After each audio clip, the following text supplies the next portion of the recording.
tajuk berkenaan dengan etika sains dan teknologi. Mengapa kami memilih tajuk demikian? Kerana memandangkan kami merupakan pelajar sains dan teknologi dan merupakan bakal saintis, jadi adalah penting untuk kami mengetahui etika dalam sesuatu penyelidikan untuk menjaga kemakmuran masyarakat sejagat. Untuk mengetahui dengan lebih lanjut, saksikan rangkuman paparan yang telah kami sediakan.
Merkuri itu sebenarnya asal mulanya adalah suatu logam berat ya, airasa, yang biasanya dimasukkan sebagai pengawet dalam produk-produk kosmetik, contohnya untuk kosmetik mata, yaitu seperti eyeliner dan maskara. Biasanya yang digunakan thiomersal atau merkuri nitrat, vinil nitrat ya.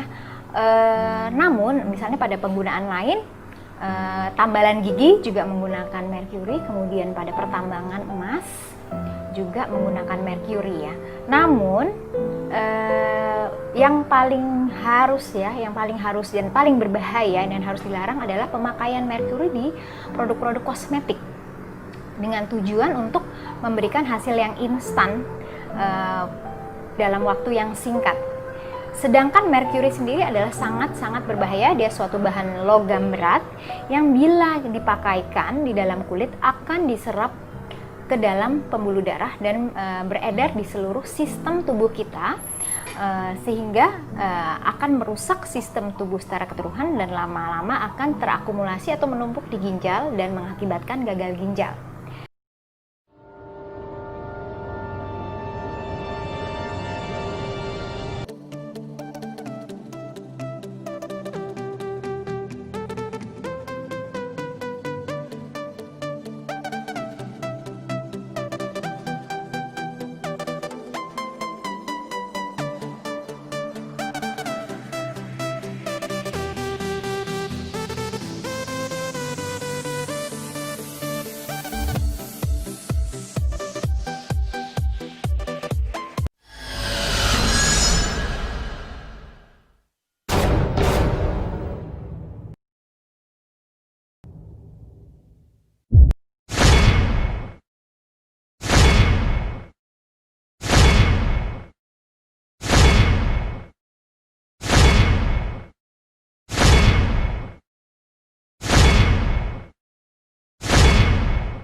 Persenyawaan luar rahim atau in vitro fertilization adalah persenyawaan yang berlaku di dalam kaca yang melibatkan percampuran antara sperma lelaki dan oval perempuan di dalam satu piring makmal dalam persekitaran yang sesuai.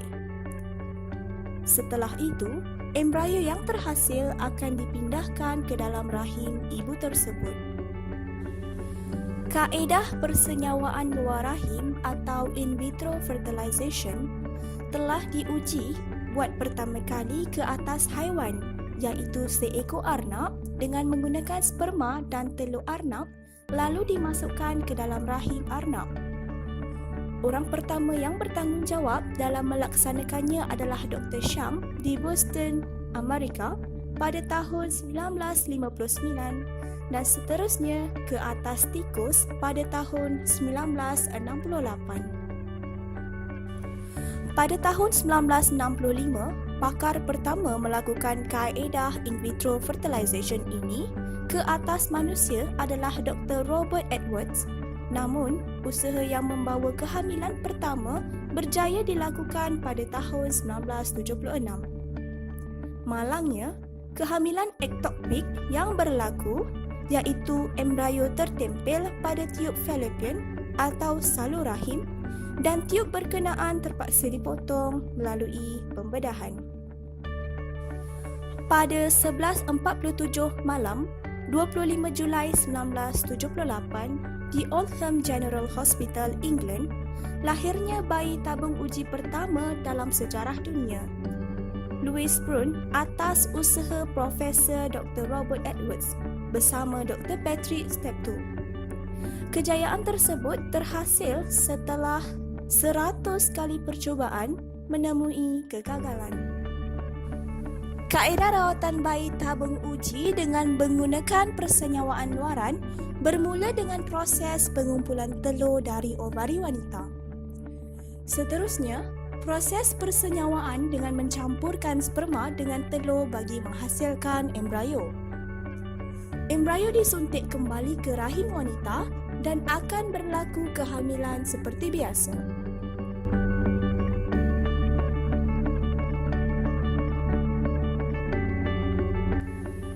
Bayi tabung uji atau IVF merupakan satu teknologi bantuan reproduktif yang kini menjadi nafas baharu buat pasangan yang mengalami masalah kesuburan. IVF telah berjaya membantu 75% atau 1 dalam setiap 6 pasangan yang menghadapi masalah kesuburan meraih gelaran sebagai ibu dan bapa.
Saja paparan yang dapat kami sediakan bagi tajuk etika sains dan teknologi.